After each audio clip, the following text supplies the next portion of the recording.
Hi hello అందరికీ నమస్కారం. Welcome to ఏది నిజం యూట్యూబ్ ఛానల్. ప్రశ్న మీది, సరైన వార్త సమాధానం మాది. మధ్యప్రదేశ్ రాష్ట్రం జబల్పూర్ జిల్లా నర్మదా నది పైన నిర్మించినటువంటి బర్గి డ్యాంలో జరిగినటువంటి ఒక బోటు ప్రమాదంలో చనిపోయినటువంటి ఒక తల్లి బిడ్డ యొక్క విషాద ఘటనను ఈ దేశాన్ని మనం చూస్తూ ఉన్నాం. ఈ ఘటనలో ప్రమాదవశాత్తు బోటులో నుంచి పడిపోయినటువంటి ఆ తల్లి తన బిడ్డను కాపాడుకునేటువంటి ప్రయత్నంలో లైఫ్ జాకెట్తో ఉన్నటువంటి ఆ ఇద్దరు కూడా మునిగిపోతూ కూడా ఆ తల్లి తన బిడ్డను రక్షించాలనేటువంటి ఒక సంకల్పంతో తన బిడ్డను హత్తుకొని చివరికి ప్రాణాలు కోల్పోయినటువంటి పరిస్థితి.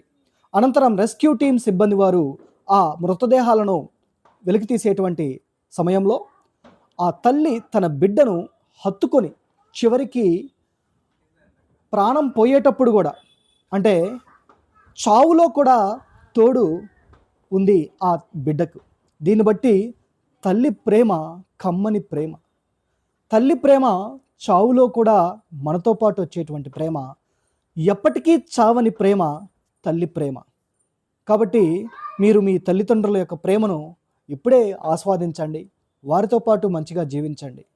ఈ సంఘటనతో యావత్ అక్కడ ఉన్నటువంటి రెస్క్యూ టీమ్ చాలా దిగ్భ్రాంతికి గురైంది, కన్నీరు మున్నీరుగా విలిపించింది. ఇప్పుడు ఈ న్యూస్ మన దేశంలో వైరల్ అవుతుంది. ఆ తల్లి తన బిడ్డ మీద చూపించినటువంటి ప్రేమకు అందరూ కూడా దాసోహం అంటున్నారు. చావులో సైతం నేనున్నాను, చావులో సైతం నేను కూడా నీతో వస్తాను అని ఆ తల్లి చూపించినటువంటి ఆ ప్రేమ వెలకట్టనేది, విలువ కట్టలేనటువంటిది అని మనం చెప్పవచ్చు. ఏది నిజమనంటే చావులో కూడా తోడు ఉండేదే అమ్మ ప్రేమ, కమ్మని ప్రేమ. ఈ వీడియో కనుక మీకు నచ్చినట్లయితే లైక్ చేయండి, షేర్ చేయండి, సబ్స్క్రైబ్ చేయండి. మర్చిపోకుండా మీ కామెంట్స్ తెలియచేయండి. మరియు చాలామంది సబ్స్క్రైబర్స్ మనకు సబ్స్క్రైబ్ చేయకుండానే మన వ్యూవర్స్ చూస్తూ ఉన్నారు. కాబట్టి అందరూ కూడా సబ్స్క్రైబ్ చేసుకోండి. Thank you very much.